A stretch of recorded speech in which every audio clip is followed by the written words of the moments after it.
you're sitting on the Secretary of State, or you're Bill Clinton running the foundation, and somebody's giving you all this money and you know it has government implications, and that doesn't ring all sorts of alarm bells, where's the self-protection there? Where's the self-censorship or the self-thing? No, this is not right. And so I'm sort of stunned by it. I'm surprised by it. And, you know, the paradox of it right now as far as Hillary Clinton's president or candidacy is people think she's a strong leader. But the latest Quinnipiac polls suggest they don't trust her. They don't think she's honest. The self-protection comes from getting rid of the emails. That was David Brooks, of course. Joining us now, Linda Chavez, syndicated columnist, chairman of the Center for Equal Opportunity, former, of course, high-ranking official in the Reagan administration, the George H.W. Bush administration. Hey, Linda, how are you? Great to be with you, Steve. Always good to talk to you. All right, you wrote a piece that I saw at RealClearPolitics.com, and it's called Clinton Greed. How on earth is this happening? How is this woman actually running for president to the point where she's the presumptive Democratic nominee and favorite to become president with what's going on?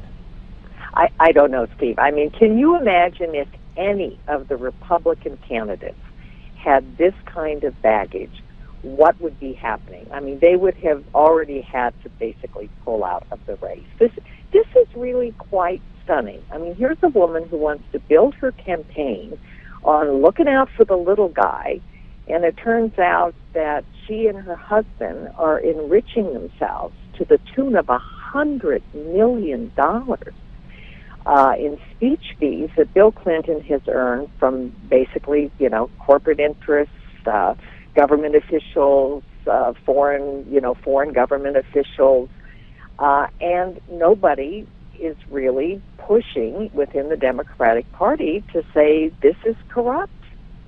It is unbelievable, and I think it was Bill Kristol who said that Hillary will be in trouble only when a Democrat calls her out and says this is, you know, this stinks, this is bad, whether it's someone who will run against her or some elected official.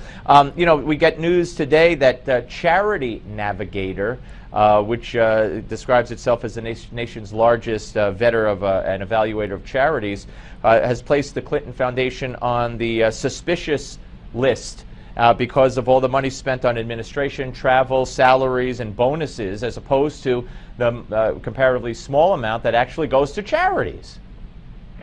Well, and that's, of course, what all of the charity watchdog groups look at. But what is more, I think, troubling even than the money that directly goes into the Clinton Foundation and then is spent on charitable activities is the way in which the former First Family has enriched themselves with Bill Clinton speaking and now Hillary Clinton speaking.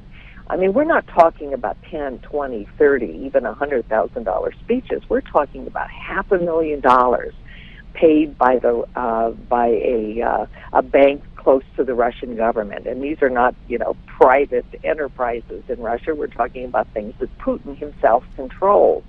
At the time that Hillary Clinton sits on a committee that's going to make a decision about whether or not a Russian-owned energy company can purchase Uranium One, which by that time had 20% of all U.S. uranium resources in their possession. So, I mean, this is corruption that goes beyond anything we've seen in recent years. I mean, even some of the allegations, you know, going back to the Nixon days, don't touch this kind of corruption. Yeah, and now we know that, according to a report today, 181 foundation donors lobbied the State Department. So we know, I think it was David Brooks who said, or one of the guys, one of the liberals actually over the weekend said, we know that government action, State Department action was taken.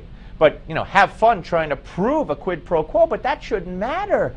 How this deal was ever cut with the Obama administration to allow foreign donations to continue, and then, you know, any proof that might exist, she just erased because she felt like it.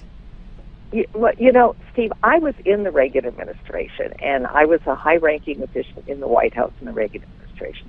Somebody could not take me out to lunch at any of the restaurants in Washington, D.C. and pay for my lunch when I worked in the Reagan White House.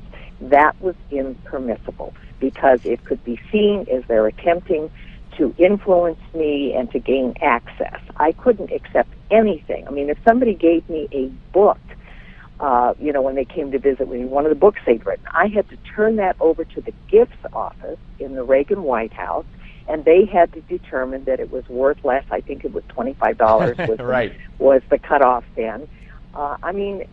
These are things that if you have been in government office in the United States, you cannot do. Well, that's and other government officials know, but that has never applied and apparently still does not apply to the Clintons. And by the way, Chelsea gets about, they say, 70 grand a speech. 70 grand for Chelsea Clinton to come speak. Boy, what a draw she must be. Linda, thank you. Great talking to you again. Great, Steve. Bye-bye. All right, take care. Linda Chavez, ladies and gentlemen. Up next, Stephen Moore. Don't go away.